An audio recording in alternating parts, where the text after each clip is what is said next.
আমি কিসের ক্ষমতা দেখাই, কিসের টাকার পাওয়ার দেখাই, আজকে আমি কিসের পিছনে ঘুরি? আমার তো একদিন লাশ হওয়া লাগবে রে। এত বিশাল বিল্ডিং আমি বানাইলাম, মানুষের সম্পদ আত্মসাৎ কইরা টাকা পয়সা কামাইলাম, আরে সুদের ভিতরে টাকা লাগাইলাম, মানুষের কাছ থেকে ঘুষ খাইলাম, মানুষের উপরে জুলুম কইরা কইরা টাকার বিশাল পাহাড় বানাইলাম। কিন্তু যখন আজরাইল আমার আপনার জানটা কবজ করে নিবে, সাথে সাথে আমার নামটা দইরা আর কেউ ডাকবে না। আমার এই বিশাল বড় বিল্ডিং থেকে আমাকে টান দিয়া নিচে নামায় ফেলবে, চার পাওয়ালা সেই খাটিয়ার ভিতরে শুয়াইয়া আমার দামি দামি শরীরের ভিতরে জামা কাপড় গুলো খুইলা আমাকে 3 টুকরা কাপড় দিয়ে পেঁচাইয়া আমাকেও তো সেই কবরের ভিতরে ফালাইয়া রাইখা আসবে। এই শীতের রাত্রিতে ঘরের ভিতরে আমি পাকার ভিতরে ঘুমাইতে পারি না, আমার খাট লাগে, খাটের উপরে জাজিম দেওয়া হয়, জাজিমের উপরে তোষক দেওয়া হয়, এরপরে চাদর বিছাইয়া আমি আপনি ঘুমাই, শরীরের ভিতরে লেপ দে, শরীরের ভিতরে কম্বল দে। ও আমার আব্বা জান যুবক ভাই,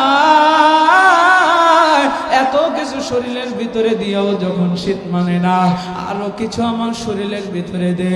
কিন্তু আহারে আমি যে ওই নির্জন মাটির ঘরের ভিতরে, ওই 3.5 হাত মাটির ঘরের ভিতরে আমাকে একা একা ফালায় আসবে, সেখানে তো আমার আলো নাই, বাতি নাই, সাথী নাই। ও দুনিয়ার মানুষ রে, যাদের জন্য এত কিছু করলেন, পাগলের মতো টাকার পিছনে ছুটলেন, টাকা পয়সা কালো টাকার পাহাড় যে করলেন, এই টাকা আপনার কোনো কাজে আসবে না, বরঞ্চ এই টাকায় আপনার আমার জন্য বিপদ ডেকে আনবে। আপনি তো ভোগ করতে পারলেন না, আপনার টাকা আপনার সন্তান ভোগ করবে, কিন্তু এই সন্তান আপনার আমার গুনার ভাগীদার হবে না, আপনার কবরে আমার আপনার আযাব হবে। আরে আমার আব্বা জানো যুবক ভাই, এই বিষয়গুলো চিন্তা করবেন। নবী আমার বলেন, যদি জানাজার ভিতরে যাও, মৃত্যুর কথা বেশি বেশি স্মরণ করো, তাইলে গুনাহ থেকে বাঁচতে পারবে। আল কোরআনের সৈনিক আমি, নেই তো পরাজয়, এক আল্লাহর গোলাম আমি, এই তো পরিচয় আমার, এই তো পরিচয়। এই পৃথিবীর সবই নকল, ও পৃথিবীর সবই নকল, আসল কিছুই নয়, এক আল্লাহর গোলাম আমি, এই তো পরিচয় আমার, এই তো পরিচয়। আল কোরআনের সৈনিক আমি, নেই তো কোনো ভয়, এক আল্লাহর গোলাম আমি, এই তো পরিচয় আমার, এই তো পরিচয়। আওয়াজ করে কোন ঠিক কিনা? কোরআন হাদিস শাসনতন্ত্র, রাসূল আমার নেতা, উৎসাহ মোর চিরম্লান, ইতিহাস বীর গাথা, ঠিক না? কোরআন হাদিস শাসনতন্ত্র, রাসূল আমার নেতা, উৎসাহ মোর চিরম্লান, ইতিহাস বীর গাথা। আমার এই দিলেতে আল্লাহ ছাড়া, আরে এই দিলেতে আল্লাহ ছাড়া নেই তো কারো ভয়, এক আল্লাহর গোলাম আমি, এই তো পরিচয় আমার, এই তো পরিচয়। আল কোরআনের সৈনিক আমি, নেই তো পরাজয়, এক আল্লাহর গোলাম আমি, এই তো পরিচয় আমার, এই তো পরিচয়। এই পৃথিবীর সবই নকল, ও এই পৃথিবীর সবই নকল, আসল কিছুই নয়, এক আল্লাহর গোলাম আমি, এই তো পরিচয় আমার, এই তো পরিচয়। এক আল্লাহর গোলাম আমি, এই তো পরিচয় আমার, এই তো পরিচয়। ঠিক কিনা? লিল্লাহি তাকবীর। আল্লাহ আমাদের এই স্লোগানকে কবুল করুক, জোরে কোন আমিন। সম্মানিত হাজিরিন, আল্লাহ কোরআনে হাকিমে বলেন, ইয়া আইয়ুহাল্লাযীনা আমানুত্তাকুল্লাহা হাক্কা তুকাতিহি ওয়া লা তামুতুন্না ইল্লা ওয়া আনতুম মুসলিমুন। আরে আমার আব্বা জানো যুবক ভাইরা, একটু গভীর মনোযোগ দিবেন। আল্লাহ তাআলা এই আয়াত কারিমার ভিতরে আমাকে আপনাকে ডাক দিয়ে বলে, হে মুমিনগণ, হে ঈমানদারগণ, আমি আল্লাহকে ভয় করো। নবী আমার জানায় দেয়, এখানে আল্লাহ বলেছেন শুধু ভয় করে কথাটা বলেন নাই, আল্লাহ তাআলা ইত্তাকুল্লাহর সাথে আরেকটা শব্দ যোগ করেছেন, হাক্কা তুকাতিহ। আল্লাহ বলেন, বান্দা আমি আল্লাহকে ভয় করার মতো করো। এরা দুনিয়ার মানুষ রে, আমার আল্লাহ তাআলা এই আয়াতে কারীমার ভিতরে আপনাকে আমাকে কেন বললেন ভয় করার মতো করো? তাফসীর ইবনে কাসিরের ভিতরে এসেছে। সেই কথাটা জানানোর আগে আমি আপনাদেরকে একটু প্রশ্ন করতে চাই। ও আব্বাজান, ও যুবক ভাইরা, একটু জবাব দেয়া জানায় দেন, আমরা প্রত্যেকে আল্লাহকে ভয় করি কি করি না? আরো জোরে কম। আরে দুনিয়ার মানুষরা, আল্লাহকে যদি আমি আপনি সত্যি ভয় করতাম, তাইলে এই জমিনে কেউ কিন্তু নামাজ ছাড়তে পারতো না। আল্লাহকে যদি ভয় করতাম, তাইলে রোজা ছাড়তে পারতো না। আল্লাহকে ভয় করলে যাকাত না দিয়ে থাকতে পারতো না। ও দুনিয়ার মানুষ রে, যদি আল্লাহকে ভয় করতাম, খারাপ কাজ করতে পারতাম না। এই দুনিয়ার জমিনে আমি আপনি আজকে প্রশাসনকে ভয় পাই, প্রশাসনের ভয়ে অসংখ্য অপরাধ থেকে আমি আপনি বাইচা থাকি। যদি প্রশাসন আমাকে ধরে ফেলে, তাইলে আমাকে থানার ভিতরে নিয়ে যাইতে পারে, জেল হাজতে ভরে দিতে পারে, এমনকি ফাঁসির কাষ্টে পর্যন্ত ঝুলাইতে পারে। ও আব্বাজান, ও যুবক ভাই, আমি যে পয়েন্টটা আপনাদেরকে বুঝাইবো একটু মনোযোগ দিয়ে শুনবেন, বুঝতে পারবেন। আল্লাহ তাআলা আমাকে আপনাকে আল্লাহকে ভয় করার মতো ভয় করতে বলেছেন। শুধু ভয় নয়, করার মতো ভয় করা লাগবে। যদি আল্লাহকে করার মতো ভয় করি, তাইলে কিন্তু নামাজ আর ছাড়তে পারবো না, রোজা ছাড়তে পারবো না, কারণ আমার ভিতরে ভয় আছে একজনের। চিল্লায় বলেন তিনি কে? আর জোরে বলেন না তিনি কে? এ আমার আব্বা জানো, যুবক ভাই, আমার আল্লাহ তাআলা আপনাকে আমাকে বলে, ইত্তাকুল্লাহ হাক্কা তুকাতিহ। ও বান্দা, আমি আল্লাহকে ভয় করো, তবে করার মতো ভয় করো রে মুসলমান। দুনিয়ার মানুষ রে, যদি আল্লাহর ভয়টা অন্তরের ভিতরে থাকে, তাইলে আমি আপনি চিন্তা করব, মুয়াজ্জিন যখন মধুর সুরে আযান দেয়, এই আযানের ডাকে যদি আমি আপনি সাড়া না দেই, তাইলে আল্লাহর সামনে কিয়ামতের ময়দানে, কঠিন সেই হাসরের দিনে আল্লাহর সামনে আমাকে আপনাকে দাঁড়ানো লাগবে। সেই দিন কিন্তু দুনিয়ার কোনো ঘুষখোরের মতো বিচারক সেই দিন বিচার করবেন না। সেই দিন আমার আপনার বিচার করবেন এমন একজন বিচারক, যিনি নেই বিচার করবেন, যিনি ইনসাফের বিচার করবেন। ও দুনিয়ার মানুষরে, একটু চিৎকার মেরে বলতে হবে তিনি কে? ইমানের পাওয়ার দিয়ে কন্যা তিনি কে? এ পাকুন্দিয়ার মুসলমান, সেই দিন আল্লাহ বিচার করবে। এই জন্য আল্লাহর ভয়টা অন্তরের ভিতরে ঢোকানো লাগবে।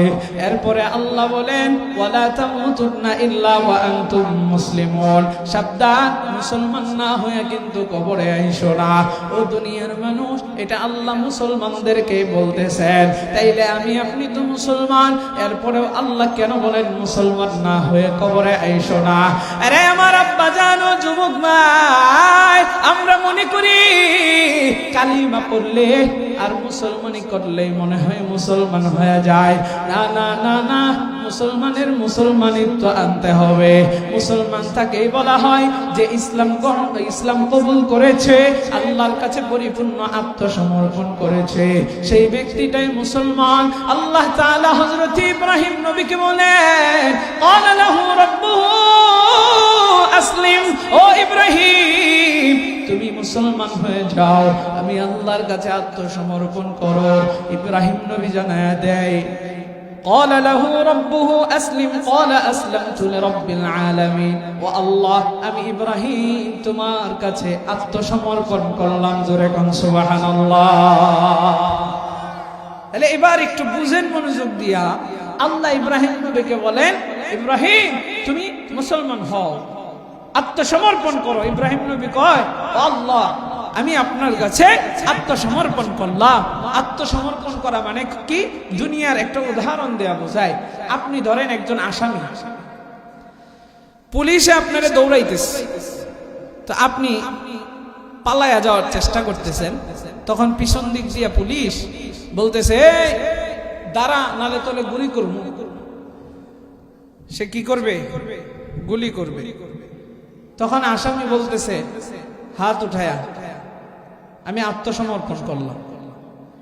পুলিশের কাছে যখন আপনি হাত উঠায় আত্মসমর্পণ করবেন, তখন পুলিশ কিন্তু আপনারা গুলি করবে না।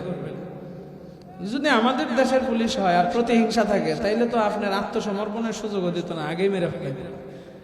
তো যেটা বুঝাইতেছি আর কি, যে যদি আপনি হাত উঠান তাহলে নিয়ম হলো কি, আপনি আত্মসমর্পণ করলেন, আপনাকে আর মারা হবে না। সম্মানিত হাজিরি, আপনি অপরাধ স্বীকার করে আত্মসমর্পণ করলেন, এবার আপনাকে থানার হাজতে নিবে, জেলে নিবে, যেটা মনে যায় সেটা করবে। ঠিক তেমনি ভাবে আল্লাহ বলেছেন এই গোলাম, তুমি আমার কাছে আত্মসমর্পণ করো। ইব্রাহিম নবী বলেন আমাদের জাতির পিতা মিল্লাতা আবিকুম ইব্রাহিম আলাইহিস সালাতু ওয়াস সালাম, তিনি বলতেছেন ক্বালা লাহু রাব্বুহু আসলিম ক্বালা আসলামতু লিরাব্বিল আলামিন। আল্লাহ গো, আমি আপনার কাছে আত্মসমর্পণ করলাম। ও দুনিয়ার মানুষ, আল্লাহর কাছে আত্মসমর্পণ যে করতে পারে পরিপূর্ণভাবে, সেই হচ্ছে প্রকৃত মুসলমান। ও দুনিয়ার মানুষ, শুধু তাই নয়, মুসলমান যখন আপনি পরিপূর্ণ হবেন, তখন আপনি নামাজ ছাড়তে পারবেন না, তখন রোজা ছাড়তে পারবেন না, কোনো ফরজ বিধান ছাড়তে পারবেন না, এমনকি প্রত্যেকটা আল্লাহর বিধি বিধানকে আপনি আমি প্রত্যেকটা সহি তরিকায় সহিভাবে মেনে চলবো। এটাই হচ্ছে আত্মসমর্পণ এবং পরিপূর্ণ মুসলমানের একজন পরিচয়। আল্লাহ বলেন সাবধান, মুসলমান না হইয়া কবরে আসবে। যদি মুসলমান না হইয়া কবরে যায়, আমাদের কিন্তু উপায় নাই। এই জন্য মরণের কথা বেশি বেশি স্মরণ করা লাগবে। আপনি আমি গুনাহ থেকে বাঁচতে পারবো, কিসের কথা স্মরণ করবেন? এই তো ঘুমায় গেছেন আপনারা, জোরে কোন কিসের কথা? মরণের কথা। এটা কেমনে স্মরণ করবেন? নবীজি চমৎকার করে জানায়। আরে পাকুন্দিয়ার মুসলমান, গভীর মনোযোগ। পর্দার অন্তরালের মা, ও আমার বোনেরা রে, আমি শুধু বাবা ভাইদের জন্য বয়ান করছি না, প্রত্যেকটা মানুষের জন্য বয়ান করতেছি। একটু দিলের কানটা লাগায় শুনবেন আর বোঝার চেষ্টা করবেন। ও দুনিয়ার মানুষ রে, মরণের কথা আমরা কেমনে স্মরণ করব? নবী আমার জানায়, যখন কোনো মানুষ মারা যায়, ওই জানাজার ভিতরে শরীক হও। জানাজায় শরীক হইলে মৃত ব্যক্তির লাশ দেখে তোমার মনের ভিতরে একটা চিন্তা আসবে, আহারে একদিন তো আমিও মারা যাইব, আমার লাশটাও তো এইভাবে কবরের ভিতরে দাফন করা হবে। আহারে আজকে আমি কিসের ক্ষমতা দেখায়, কিসের টাকার পাওয়ার দেখায়, আজকে আমি কিসের পিছনে ঘুরি? আমার তো একদিন লাশ হওয়া লাগবে রে। এত বিশাল বিল্ডিং আমি বানাইলাম, মানুষের সম্পদ আত্মসাৎ কইরা টাকা পয়সা কামাইলাম, আরে সুদের ভিতরে টাকা লাগাইলাম, মানুষের কাছ থেকে ঘুষ খাইলাম, মানুষের উপরে জুলুম কইরা কইরা টাকার বিশাল পাহাড় বানাইলাম। কিন্তু যখন আজরাইল আমার আপনার জানটা কবজ করে নিবে, সাথে সাথে আমার নামটা দইরা আর কেউ ডাকবে না। আমার এই বিশাল বড় বিল্ডিং থেকে আমাকে টান দিয়া নিচে নামায় ফেলবে। চার পাওয়ালা সেই খাটিয়ার ভিতরে শুয়াইয়া আমার দামি দামি শরীরের ভিতরে জামা কাপড় গুলো খুইলা আমাকে 3 টুকরা কাপড় দিয়ে পেঁচাইয়া, ও দুনিয়ার মানুষ, আমাকেও তো সেই কবরের ভিতরে ফালাইয়া রাইখা আসবে। এই শীতের রাত্রিতে ঘরের ভিতরে, আমার বিল্ডিং ঘর, আমি পাকার ভিতরে ঘুমাইতে পারি না, আমার খাট লাগে, খাটের উপরে জাজিম দেওয়া হয়, জাজিমের উপরে তোষক দেওয়া হয়, এরপরে চাদর বিছাইয়া আমি আপনি ঘুমাই, শরীরের ভিতরে লেপ দে, শরীরের ভিতরে কম্বল দে। ও আমার আব্বা জান, যুবক ভাই, এত কিছু শরীরের ভিতরে দিয়েও যখন শীত মানে না, আরো কিছু আমার শরীরের ভিতরে দে। কিন্তু আহারে আমি যে ওই নির্জন মাটির ঘরের ভিতরে, ওই 3.5 হাত মাটির ঘরের ভিতরে আমাকে একা একা ফালায় আসবে, সেখানে তো আমার আলো নাই, বাতি নাই, সাথী নাই, ও দুনিয়ার মানুষ রে, যাদের জন্য এত কিছু করলেন, পাগলের মতো টাকার পিছনে ছুটলেন, টাকা পয়সা কালো টাকার পাহাড় যে করলেন, এই টাকা আপনার কোনো কাজে আসবে না, বরঞ্চ এই টাকায় আপনার আমার জন্য বিপদ ডেকে আনবে। আপনি তো ভোগ করতে পারলেন না, আপনার টাকা আপনার সন্তান ভোগ করবে, কিন্তু এই সন্তান আপনার আমার আমলে কোনো কিছুই সে কিন্তু নেবে না, গুনার ভাগীদার হবে না, আপনার কবরে আমার আপনার আযাব হবে। আরে আমার আব্বা জানো যুবক ভাই, এই বিষয়গুলো চিন্তা করবেন। নবী আমার বলেন, যদি জানাজার ভিতরে যাও, মৃত্যুর কথা বেশি বেশি স্মরণ করো, তাইলে গুনাহ থেকে বাঁচতে পারবে। আরে আমার আব্বা জানো যুবক ভাই, একটু দিনের কানটা লাগায় শুনবে। আমাদের অনেক বাপজানরা আছে, এখনো অনেকে দেখা যায় বিভিন্ন খারাপ কাজে জড়িত হইয়া যায়। ও আব্বাজান যুবক ভাই, আপনাদেরকে একটা কথা বইলা যায়। হযরত ওমর ইবনুল খাত্তাব রাদিয়াল্লাহু আনহু, তিনি একজন ব্যক্তিকে রেখেছিলেন টাকা দিয়া, বেতন দেয়া। ওই ব্যক্তিকে বলেছিলেন, তুমি আমার পাশে দাঁড়াইয়া আমাকে সবসময় স্মরণ করাইয়া দিবা, আপনি কিন্তু একদিন মরবেন। ওমর, আপনি কিন্তু একদিন মরবেন। ও দুনিয়ার মানুষ, খলিফাতুল মুসলিমিন হযরত ওমর দেখেন কি করেন। এই ব্যক্তিটা চার সাথে দাঁড়াইয়া হযরত ওমরের কানের কাছে এসে বলে, আমিরুল মুমিনিন, খলিফাতুল মুসলিমিন, আপনি কিন্তু চিরদিন এই দুনিয়ার জমিনে থাকবেন না, একদিন আপনার মরা লাগবে। এই কথা বলতে বলতে, শুনতে শুনতে, এমন করতে করতে অনেক দিন চলে যায়। হঠাৎ করে ওই ব্যক্তিকে চাকরি থেকে হযরত ওমর অব্যাহতি দিয়া দেন। ওই ব্যক্তির মনটা খারাপ, হযরত ওমরকে ডাক দিয়া কয়, আমিরুল মুমিনিন, কি এমন অপরাধ করলাম যে অপরাধের কারণে আপনি চাকরি থেকে অব্যাহতি দিলেন? আমিরুল মুমিনিন, খলিফাতুল মুসলিমিন ওই লোককে ডাক দিয়া বলে, রে ভাই, আপনি কোনো অন্যায় করেন নাই, আপনি কোনো বেয়াদবি করেন নাই, আমি আপনাকে চাকরি থেকে অব্যাহতি দিয়েছি, আর এই কাজের জন্য আপনাকে আমার প্রয়োজন নাই, কারণ আমি এখন আমার নিজের মৃত্যুর কথা আমি নিজেই স্মরণ করতে পারবো। ওই ব্যক্তি বলে, ও আমিরুল মুমিনিন, কেমনে স্মরণ করবেন? হযরত ওমর ইবনুল খাত্তাব তার দাড়িটারে ধইরা দেখায়, এই যে দেখো, কালো দাড়ির ভিতরে একটা দাড়ি সাদা হয়ে গেছে, একটু জোরে কোন আল্লাহু আকবার। হযরত ওমর বলেন, এই যে দেখো, এতদিন পর্যন্ত তোমাকে আমি নিয়োগ করে রেখেছিলাম, বেতন দিতাম নিজের টাকা থেকে, সরকারি ফান্ড থেকে নয়, নিজের টাকা থেকে বেতন দিতাম, আমাকে মরণের কথা তুমি স্মরণ করাইবা, কিন্তু এখন দেখো আমার এই যে কালো দাড়ি আছে, এই দাড়ির ভিতরে আমার একটা দাড়ি সাদা হয়ে গেছে।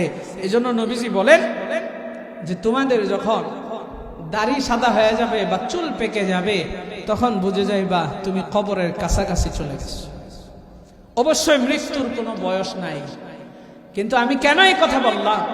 আমাদের অনেক আব্বাজানরাও দুনিয়ার পাগল হয়ে গেছে, দুনিয়ার পাগল হয়ে গেছে। আমাদের স্বভাব হইল, যদি একটু অসুস্থ হই, অসুস্থ হইলে পরে আল্লাহরে খুব মনে পড়ে। হাসপাতালের বেডে শুয়ে শুয়ে আল্লাহ, জীবনে আকাম কুকাম করতাম না, এবারের মতো আমার সুস্থ করে দাও। আবার সুস্থ হয়ে যায়, পরে যেই সেই কথা কোন ঠিক কিনা, যেই সেই। এই জন্য নবী বলেন, আল কাইয়াসু মান দানা নাফসাহু ওয়া আমিলা লিমা বা'দাল মাউত। জ্ঞানী তো হচ্ছে সেই ব্যক্তি, যে ব্যক্তি মৃত্যুর পরবর্তী জীবনের জন্য আমল করলো, নেক সামান তৈরি করলো, সেই ব্যক্তিকে জ্ঞানী বলেছেন। তাহলে আমি একটু হাদিসের বিপরীতে একটু বোঝাই, যে ব্যক্তি মৃত্যুর পরবর্তী জীবনের জন্য নেক আমল করলো না, সে হচ্ছে মূর্খ। নবীজি জ্ঞানী কে সেটা বলেছেন। যারা মৃত্যুর পরবর্তী জীবনের জন্য আমল করলো তারা হলো জ্ঞানী, আর যারা মৃত্যুর পরবর্তী জীবনের জন্য আমল করলো না তারা কি? মূর্খ। এখন আপনারা জবাব দেবেন, আমরা মূর্খ থাকতে চাই না জ্ঞানী হতে চাই? জ্ঞানী হতে চাইলে আমল করা লাগবে। ও দুনিয়ার মানুষ, মরণ সত্য, কিন্তু আমরা কেউ মরতে চাই না, প্রত্যেকে বাঁচতে চাই। এখানে কেউ আছেন মরতে চান? একটু হাত তোলেন তো দেখি। আচ্ছা, হাত নামা। ফুলাফান না বুঝা উড়াইছে। মুরব্বী এটা না বুঝে উঠাইছে। দু তিনজন যদি বুঝা উড়ায় থাকে যে আমি মরতে চাই, তাইলে আমি বলবো ওর বাড়িতে শান্তি নাই, বউয়ের সাথে ঝগড়া আছে, বউয়ের সাথে কিলাকিলি আছে, সংসারে শান্তি নাই। যেই ব্যক্তির সংসারে শান্তি নাই ওই মরতে চায়, আর যেই যুবককে প্রেমে ছেঁকা খাইছে সেই মরতে চায়। ঠিক কিনা কর?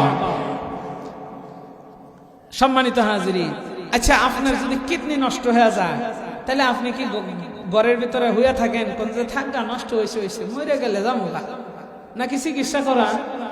এই যে কথা কয় না, জোরে কম, চিকিৎসা করেন। টাকা নাই, কয় টাকা হাওলাত কর, টাকা আছে ক্যাশ সব শেষ, আর টাকা নাই, ডাক্তার বলে আরো টাকা লাগবে, তারপরে আপনার কিডনি ভালো হবে। দুটোটা কিডনি ড্যামেজ হয়ে গেছে, নাহলে আপনি মরে যাইবেন। এবার সে চিকিৎসার জন্য যদি প্রয়োজন হয় জায়গা জমি বেচে, যদি প্রয়োজন হয় ভিটা মাটিটা বেচে। এগুলো কেন বেচে? মরার লেগে বেচে? কথা কয় না, বাসার লেগে। এজন্য আল্লাহ বলেন, কুল ইন্নাল মাউতাল্লাযী তাফিরুনা মিনহু ফাইন্নাহু মুলাকীকুম। আরে পাকুন্দিয়ার মুসলমান, একটু দিলের কানটা লাগায় শুনবেন আর বোঝার চেষ্টা করবেন। এই পৃথিবীর জমিনে কেউই কিন্তু মরতে চায় না, প্রত্যেকেই বাঁচতে চায়। আমার আপনার যদি কোনো রোগ হয়, অসুস্থতা হয়, তাইলে চিকিৎসা করি সুস্থ হওয়ার জন্য। এমনকি কারো যদি মরণব্যাধি ক্যান্সার হয়, ওই ক্যান্সার থেকে বাঁচার জন্য পর্যন্ত চিকিৎসা করে। যদি প্রয়োজন হয় তাইলে কিন্তু ইন্ডিয়াতেও যায়, যদি প্রয়োজন হয় সিঙ্গাপুরেও যায়, যদি প্রয়োজন হয় তাইলে চীনের ভিতরেও যায়। দুনিয়ার মানুষ যায় কেন? বলে বাঁচার জন্য। কেউ মরতে চাই না। আল্লাহর কাছে আমরা সব সময় দোয়া করি, আল্লাহ আপনি আমার সুস্থতার সহিত নেক হায়াত দরাজ করেন। ও দুনিয়ার মানুষ রে, আল্লাহর কাছে আমরা কিন্তু হায়াতের জন্য আল্লাহর কাছে চাই। এই জন্যই তো আল্লাহ বলে, কুল ইন্নাল মাউতাল্লাযী তাফিরুন। মরণ থেকে যতই পালাইতে চাও রে মুসলমান, মরণ থেকে আমি আপনি কিন্তু পালাইতে পারবো না। ফাইন্নাহু মুলাকীকুম। এই মরণ তোমাকে আমাকে আঁকড়ায়া ধরবে, এই মরণই তোমাকে আপনাকে আঞ্জায়া ধরবে। আজরাইল সময় হলে আপনার আমার কাছে কিন্তু চলে আসবে রে বাবা। ও দুনিয়ার মানুষ, যেহেতু এই পৃথিবীর জমিনে আমি আপনি বাঁচতে পারবো না, নবীজি বলেছেন জ্ঞানী হচ্ছে সে যে মৃত্যুর পরবর্তী জীবনের জন্য আমল করলো। আরে আমার আম্মা জান, কারণ ওই কবর কারো জন্য হবে জান্নাতের বাগান। আল কবরু রাউদাতুম মির রিয়াদিল জান্নাহ আও হুফরাতুম মিন হুফারিন নার। আবার কারো জন্য কবর হবে জাহান্নামের গর্ত। কাদের জন্য বাগান? যারা দুনিয়াতে নেক আমল করবে। আর কাদের জন্য জাহান্নামের গর্ত? যারা দুনিয়ার ভিতরে গুনাহ করবে। ও দুনিয়ার মানুষে, এবার একটু জবাব দিয়া জানা দেয়, আমাদের কবরটা জান্নাতের বাগান হোক, এটা আমরা চাই কি চাই না? আরে দুনিয়ার মানুষরা, আমি আপনাদেরকে কিছু কিছু নেক আমল দিয়ে যাব। আগে একটু বুঝাই, আমি আপনি যদি নেককার হয়ে মারা যায়, আপনার আমার জানটা বড় সুন্দর কইরা কবজ করা হবে। আর যদি বদকার হয়ে মারা যায়, আপনার আমার জানটা কিন্তু বড় কঠিন কইরা কবজ করা হবে। ও দুনিয়ার মানুষ রে, জান কবজের কেমন কষ্ট, কেমন কষ্ট, কেমন কষ্ট। আল্লাহর একজন পয়গম্বর, যেই নবীর নাম হচ্ছে ইদ্রিস পয়গম্বর। এই ইদ্রিস নবীকে হযরতে আজরাইল বড় ভালোবাসে। আজরাইলের বড় ভালো লাগে রে মুসলমান। আমার আপনার নবীরে হযরতে জিবরাইলের বড় ভালো লাগতো। নবীর সাথে হযরতে জিবরাইলের বন্ধুত্বের সম্পর্ক ছিল। জোরে কান সুবহানাল্লাহ। আজরাইল একদিন আল্লাহরে বলতেছে, আল্লাহ আপনার যে পয়গম্বর ইদ্রিস আছে, এই ইদ্রিস পয়গম্বরে আমার বড় ভালো লাগে, ওনার সাথে আমি একটু বন্ধুত্ব করতে চাই। সম্মানিত হাজিরিন, আল্লাহ তাআলার কাছে আজরাইল আবদার করছে। আল্লাহ কই, যাও আজরাইল, আমি তোমাকে অনুমতি দিয়ে দিলাম। জোরে কান সুবহানাল্লাহ। আরে দুনিয়ার মানুষ, গভীর মনোযোগ। হযরত ইদ্রিস পয়গম্বর আল্লাহর কাছে আবদার করলেন, আল্লাহ আমি আপনার পয়গম্বর ইদ্রিস নবীর সাথে আমি ভালোবাসার বন্ধুত্বের সম্পর্ক করতে চাই। এবার আল্লাহ তাআলা অনুমতি দেওয়ার পর আজরাইল ইদ্রিস নবীর কাছে আসলেন। আয়েশা বলেন, ইয়া ইদ্রিস, ও ইদ্রিস, ও আল্লাহ তাআলার পয়গম্বর, আমি আজরাইল আপনার কাছে আসলাম আপনার কাছে একটা অনুরোধ করার জন্য। ইদ্রিস নবী ডাক দিয়া কই, রে আজরাইল, তোমার কাজ তো হইল মানুষের জান কবজ করা, তুমি কেন আমার কাছে আসছো? ও দুনিয়ার মানুষ গভীর মনোযোগ। আজরাইল ডাক দিয়া কয়, ও পয়গম্বর, আমি আপনার সাথে বন্ধুত্ব করতে চাই, আপনার সাথে আমি একটু সম্পর্ক বানাইতে চাই। আরে দুনিয়ার মানুষ রে, ইদ্রিস নবী আজরাইলকে ডাক দিয়া বলে, আজরাইল, আমি যার সাথে বন্ধুত্ব করি না, আমি যার সাথেই দোস্তি বাঁধতে পারি না, ও আজরাইল, তোমার সাথে বন্ধুত্ব আমি করতে পারি, আমার শর্ত আছে। বলে, কি শর্ত? একটা নয়, দুইটা নয়। ইদ্রিস নবী ডাক দিয়া কয়, রে আজরাইল, আমার তিনটা প্রশ্ন আছে, একটু জোরে কন্যা আল্লাহু আকবার। আরে পাকুন্দিয়ার মুসলমান, ইদ্রিস পয়গম্বর আজরাইলকে ডাক দিয়া কয়, রে আজরাইল, আমার এক নাম্বার শর্ত হচ্ছে আমার জানটা তুমি কবজ কইরা আবার জানটা ফেরায় দিবা।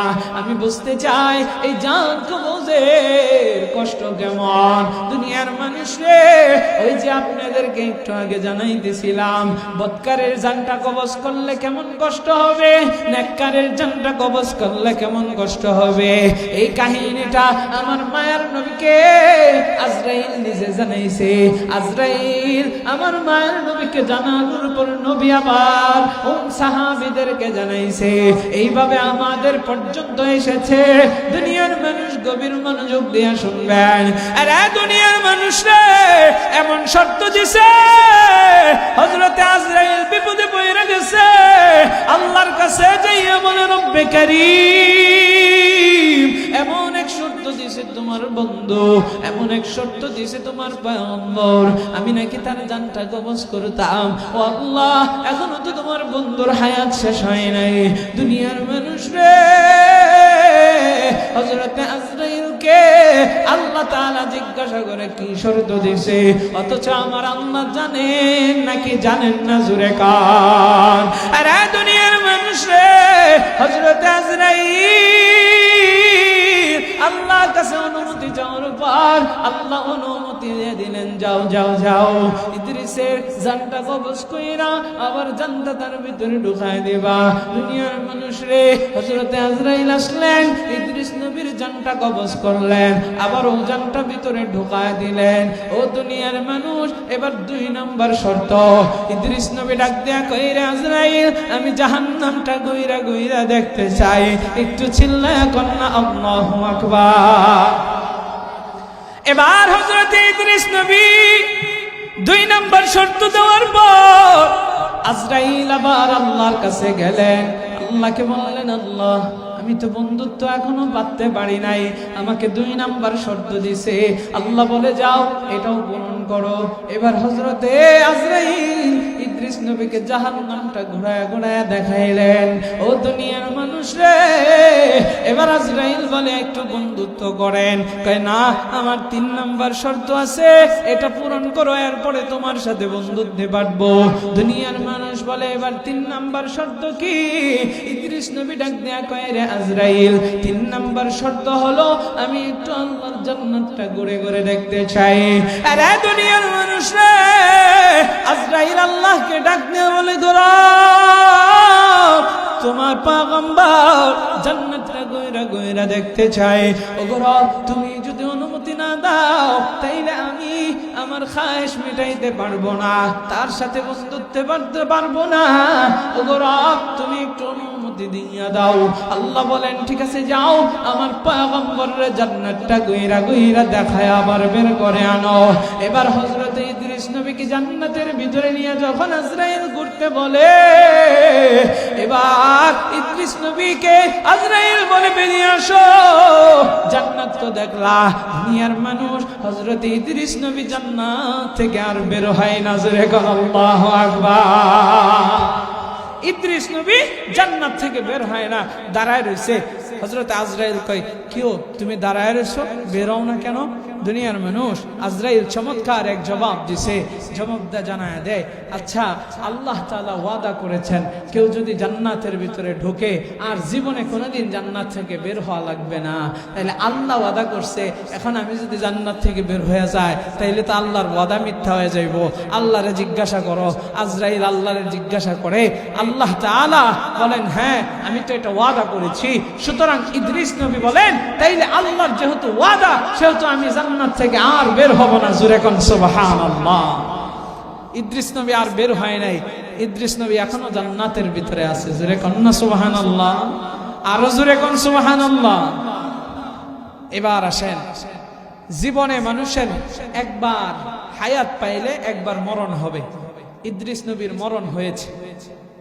জীবনে মানুষটা যদি, ইদ্রিস নবীর যুক্তি ছিল জীবনে মানুষ যদি বদকার হয় একবার জাহান্নামে যাবে, তারপরে আবার জান্নাতে যাবে। তো আমি জাহান্নামও দেখছি, জাহান্নামও গেছি, আমি এবার জান্নাতে আইছি, আর জান্নাত থেকে বের হব না।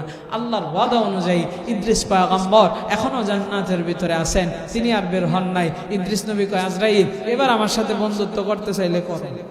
সম্মানিত হাজিরিন, এই বিষয়টা বলার উদ্দেশ্য যেটা হলো, ওই যে ইদ্রিস নবীর জানটা যে কবজ করছে, কেমন কষ্ট হয়েছে বা কেমন লাগছে এটা আমাদের জানার দরকার আছে না নাই?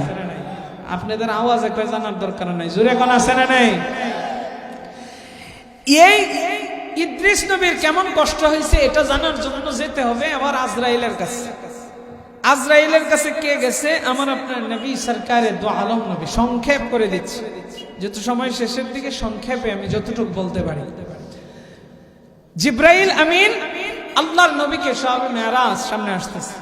এই মেরাজের রজনীতে আল্লাহর সাথে যখন সাক্ষাৎ করার জন্য নিয়ে যায়, বুরাকের পিঠে ছড়াইয়া মক্কা থেকে বাইতুল মুকাদ্দাস পর্যন্ত নিলেন। বাইতুল মুকাদ্দাস থেকে প্রথম আসমান পর্যন্ত আল্লাহ তাআলা বুরাকের পিঠে চড়াইয়া নিলেন।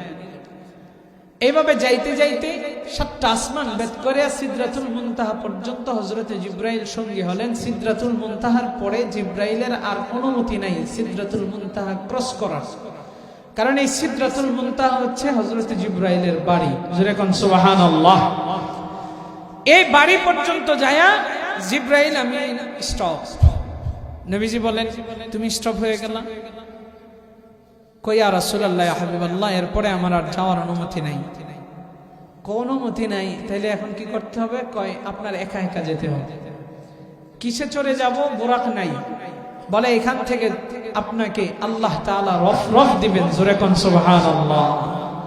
আল্লাহ কোরআনে হাকিমে বলেন, মুত্তাকিইনা আলা রাফরাফিন খুদরিন ওয়া আবকারিন হিসান।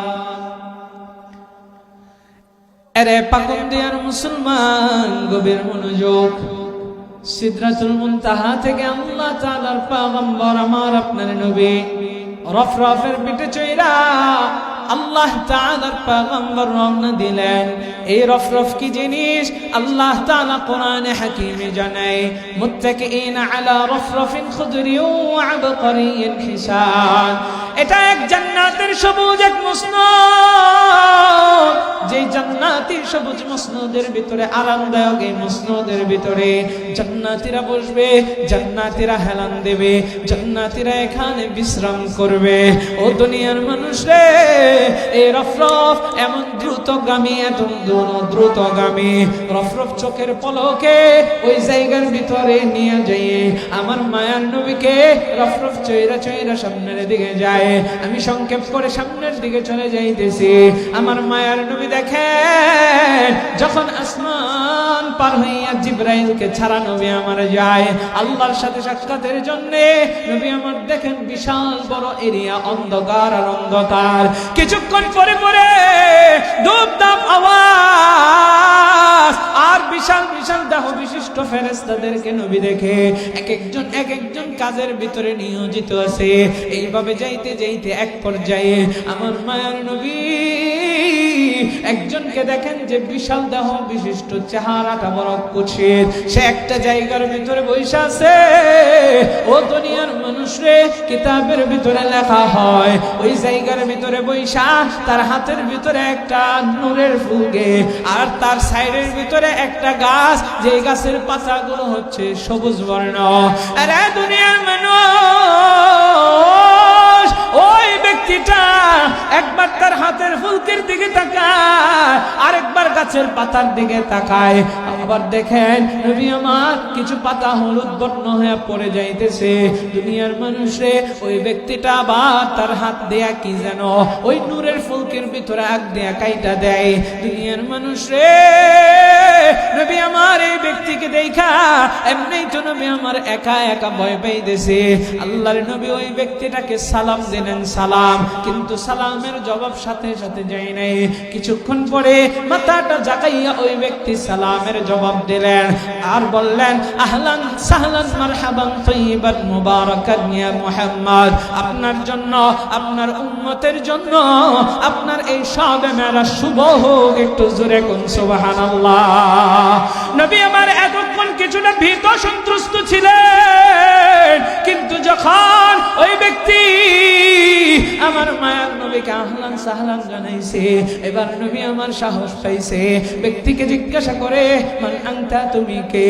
এবার ব্যক্তি জবাব দিয়ে জানা দেয়, আনা আজরাইল, আমি হচ্ছি হযরতে আজরাইল। দুনিয়ার মানুষ এবার নবী আমার সামনে আসলেন, ডাক দিয়া জিজ্ঞাসা করেন, ভাই আজরাইল, আপনার হাতের ভিতরে ওই নূরের ফলকটা কিসের এটা? আর এই গাছটাই বা কিসের, যেখানে সবুজ পাতা আবার হলুদ বর্ণের পাতাও রয়েছে, আবার কিছু পাতা ঝরে পড়ে যাইতেছে। আজরাইল ডাক দিয়া কয়, গো পয়গম্বর, আমার এই যে হাতের ভিতরে নূরের ফলকটা আছে, এই নূরের ফলকের ভিতরে পৃথিবীর সমস্ত মানুষের নামগুলো লিপিবদ্ধ করা আছে। জোরে কোন আল্লাহু আকবার। দুনিয়ার মানুষ এবার আজরাইল ডাক দিয়ে জানা দেয়, ও পয়গম্বর, আমার সামনে যে গাছটা দেখতে পাচ্ছেন, প্রত্যেকটা গাছের পাতা, এক একটা পাতা এক একজন মানুষের জন্য, এক একটা পাতায় তার বাবার নাম, তার নাম, তার ঠিকানা সহ লেখা আছে। এই সবুজ পাতাটা যখন আস্তে আস্তে হলুদ বর্ণ হয়ে যাবে, যখন পড়ার সময় হয়ে যাবে, যখন হলুদ বর্ণ হবে, তার আর বেঁচে থাকার জন্য 40 দিন সময় বাকি আছে। ও দুনিয়ার মানুষ, আজরাইল জানা দেয়, এবার তার রিজিকের ফেরেশতা আস্তে আস্তে তার রিজিক কমায় দিবে। যখন 40 দিন হয়, মানুষ তখন বুঝতে পারে তার মৌতের সময় হয়ে যাইতেছে। অনেক মানুষ দেখবেন সন্তানরা তখন কাছে পাইতে চায়, অনেকে দেখবেন বিভিন্ন কাছের মানুষদের কাছে বিদায় পর্যন্ত নিয়ে দেয়। ও দুনিয়ার মানুষ রে, মানুষের কাছে দেখবেন দোয়া চায়, তার মনটাও একটু নরম হয়ে যায়। আগে যেরকম গর্জন কইরা থাকতো, মৃত্যুর আগে আগে মানুষ দেখবেন কিছুটা দুর্বল হয়ে যায়। আরে আমার আব্বা জানো, যুবক ভাই, তার রিজিকের ফেরেশতা রিজিক আস্তে আস্তে কমাইতে থাকে। এই জন্যই তো দেখবেন কত মানুষ মরণের আগে কিন্তু খাবার খাইতে পারে না। দুনিয়ার মানুষ শুধু তাই নয়, এবার হযরতে আজরাইল জানা দেয়, নবী হে, যখন তার মৃত্যুর সময় হয়ে যায়, এই পাতা থেকে একটা পাতা পইরা যায়, তার নামের পাতাটা হলুদ বর্ণ হয়ে যখন পইরা যায়, তখনই আমি আজরাইল তার জানটা কবজ কইরা নেই এবং এই নূরের ফলক থেকে তার নামটা কাইটা দেই। জোরে কোন আল্লাহু আকবার। আরে দুনিয়ার মানুষ, আমার মায়ের নবী, দোয়ার নবী আজরাইলকে জিজ্ঞাসা করে, আজরাইল, তুমি যে জান কবজ করো, এই জান কবজ করার সময় কেমন কষ্ট দাও গো আজরাইল? আজরাইল কয়, গো নবী, আমি একজন নবীর সাথে বন্ধুত্ব করতে চাইছিলাম, যার নাম হচ্ছে ইদ্রিস নবী। আমার সাথে বন্ধুত্ব করতে যায় এই কাহিনী ঘটাইছে। ও দুনিয়ার মানুষ রে, নবী আমার জানা, তাইলে ওই ইদ্রিস পয়গম্বর কি জানাইছে বলো? আজরাইল বলেছে, ইদ্রিস ইদ্রিস নবীর জানটা তো আমি সে গুনাহগার এই জন্য কবজ করি নাই, সে আমাকে শর্ত দিয়েছে এই জন্য তার জানটা কবজ করেছি। কিন্তু নবী আমি তারে বড় ভালোবাসতাম, তারে বড় মহাব্বত করতাম। এবার একটু জবাব দেবেন, ভালোবাসার মানুষের মহাব্বতের মানুষকে কেউ কি কষ্ট দেয়? আরো জোরে কর। আজরাইল ডাক দিয়া কয়, গো নবী আমি ইদ্রিস পয়গম্বরকে এত আদর কইরা আন্ত কইরা শুধু তার জানটারে আমি আস্তে করে টান দিয়েছি, আমি তো অনেক শর্তটা পালন করব এই জন্য দিয়েছি। আমাকে ইদ্রিস নবী জানাইছে একটা জীবিত বকরির চামড়া টান দিয়া তার নাভি পর্যন্ত যদি কেউ শুইলা পালায়, এরপরে নাভি থেকে আরেকটা টান দিয়া কেউ যদি পা পর্যন্ত শুইলা পালায়, ওই জীবিত খাসিটার যতটুকু না কষ্ট হবে তার চাইতে লক্ষ লক্ষ গুণ বেশি একজন মানুষের বৎকারের জান কবজের সময় কষ্ট হবে। জোরে কর নাউযুবিল্লাহ। আরে দুনিয়ার মানুষ রে, তাইলে ও জান কবজের কষ্ট থেকে বাঁচার জন্য বেশি বেশি আমল করব, নামাজ পড়ব, রোজা রাখবো, নেক আমল করব, গুনাহের কাজ ছেড়ে দেব, আল্লাহর ভয়টা অন্তরের ভিতরে নিয়ে চলবো। একটা ছোট্ট আমল দেই, রাতের বেলায় আপনি আমি যখন ঘুমাইব, ঘুম থেকে ওঠার আগ মুহূর্তে ফজরের সময় যখন ঘুম থেকে উঠবো, উঠেই 3 বার পড়বো আস্তাগফিরুল্লাহ। একটু জোরে বলেন 3 বার কি পড়বেন? এরপরে 3 বার পড়বেন আল্লাহু আকবার।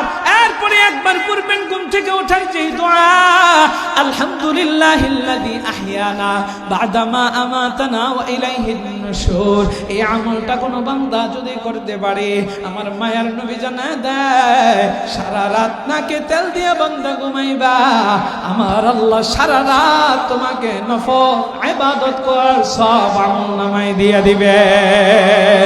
জোরে কন্না সুবহানাল্লাহ।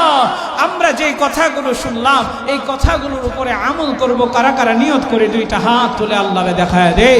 ও আল্লাহ, পাকুন্দিয়ার মুসলমানরা দেখেন হাত উঠাইছে, যে কথাগুলো বললাম আমাকে আগে, এরপরে সবাইকে আমল করার তৌফিক দান করেন। জোরে কোন আমিন, আর জোরে কোন আমিন।